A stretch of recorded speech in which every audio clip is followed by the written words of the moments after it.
आप देखो फिजिक्स में हमने 2 लॉ पढ़ा था, लॉ ऑफ इनर्शिया के अंदर ये दोनों लॉ आते हैं। एक लॉ होता है जो कहता है कि जो वस्तु स्थिर अवस्था में है वो उसी अवस्था में रहना चाहती है, मतलब जैसी है उसी अवस्था में वो पड़े रहना चाहती है।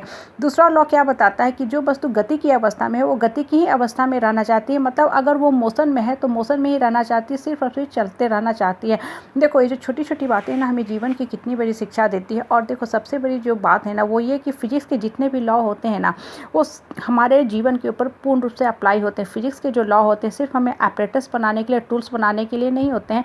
वो लॉ हमें हमेशा जीवन में आगे बढ़ने के लिए जो है प्रेरित करते हैं, मोटिवेट करते हैं। इसलिए फिजिक्स जो होता है लाइफ साइंस कहलाता है, मतलब जीवंत साइंस कहलाता है। उससे हमें जीवन में आगे बढ़ने की हमें हमेशा ही मोटिवेशन मिलता है।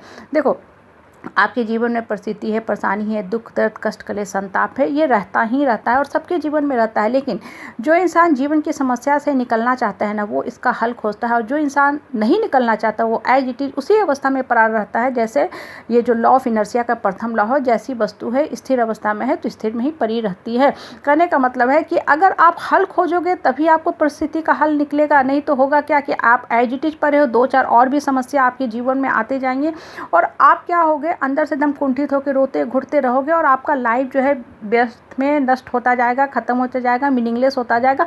और लोग भी ऐसे ही लोगों के ऊपर चढ़ के रहते हैं, डराते हैं, धमकाते हैं, घड़ी घड़ी आते हैं, रुलाते हैं और आप सिर्फ और सिर्फ एक बेचारा इंसान बन के रह जाते हो, दब्बू इंसान बन के रह जाते हो और सिर्फ एक सिंपैथी गेनर बन के रह जाते हो। मतलब सिंपैथी लेना आपका काम हो जाता है, आप दया के पात्र बन के रह जाते हैं।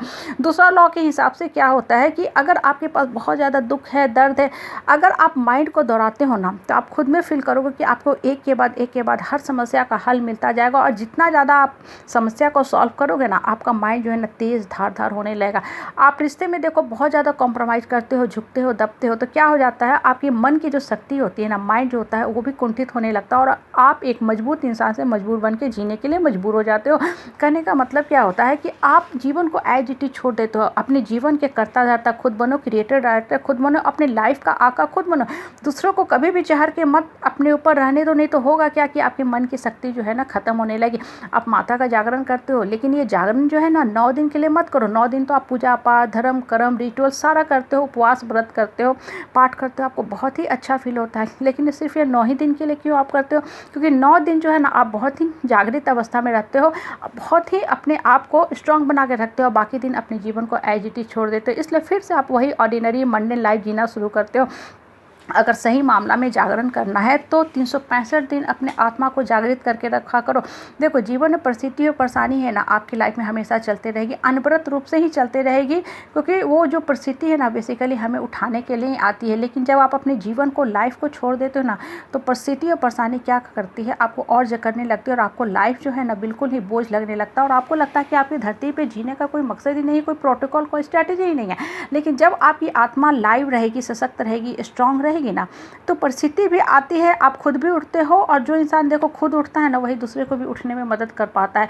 जो बच्चा मैथ्स का जितना ज़्यादा प्रॉब्लम केमिस्ट्री का, फिजिक्स का बनाता है ना वही दूसरे को भी हेल्प करता है। जो इंसान नहीं बनाता है ना वो एक दो बनाने के बाद छोड़ देता है कि अब तो हमसे होगा ही नहीं, वो तो साइंस ही पढ़ना छोड़ देता है कि साइंस तो हम सकेंगे ही नहीं। देखो हर सब्जेक्ट अच्छा है, हर सब्जेक्ट पढ़ना चाहिए, नॉलेज हर सब्जेक्ट से आता है, लेकिन माइंड जो है ना जितना ज़्यादा समस्या का हल खोजोगे ना तभी तेज़ होगी, अदरवाइज माइंड जो होती है ना कुंठित होने लगती है। इसलिए हमेशा समस्या का हल निकालने का कोशिश किया करो। और देखो जहाँ आप समाज में, परिवार में, परिवेश में रहते हो ना बहुत ज़्यादा लोगों के सजेशन पे भी मत चला करो, नहीं तो क्या होगा कि लोग आपको सिर्फ और सिर्फ ऑपरेट करना शुरू करेंगे, रिमोट कंट्रोल की तरह आपके मन के इमोशन से खेलेंगे। आपका जो मन का जो गति है, मोशन है, इमोशन है, उस सबको कंट्रोल करते जाएंगे और आपको खुद में ही नहीं पता चलेगा कि आप कैसी पर्सनालिटी हो, कैसा आपका इमेज है। जब इंसान की आत्मा जागृत रहती है ना तो वो इंसान जो होता है ना एक स्ट्रॉन्ग सशक्त इमेज बना के अपना रखता है। देखो पर्सनालिटी जो होती है ना या इंसान के अंदर की जो शक्ति है ना, पॉजिटिव क्लास जाके, हैप्पीनेस हब जाके, कोई स्पिरिचुअल ऑर्गेनाइजेशन में जाके एक दिन एक महीना में नहीं चेंज करती, वो कंटिन्यूस प्रोसेस है। उसके लिए आपको अपने ऊपर कंटिन्यूस काम करना है। आप देखो कोई भी आप ऑर्गेनाइजेशन ज्वाइन करते हैं वो जाना अच्छी चीज़ है, जाना चाहिए, उससे मन खुलता है, ज्ञान की बातें हम सीखते हैं, ज्ञान बुद्धि विवेक से हमारा मन जो है और ओपन होने लगता है, हम ऊपर वाले से अटैच होने लगते हैं। लेकिन सिर्फ यहाँ कुछ दिन जाने से, क्लास करने से नहीं होगा।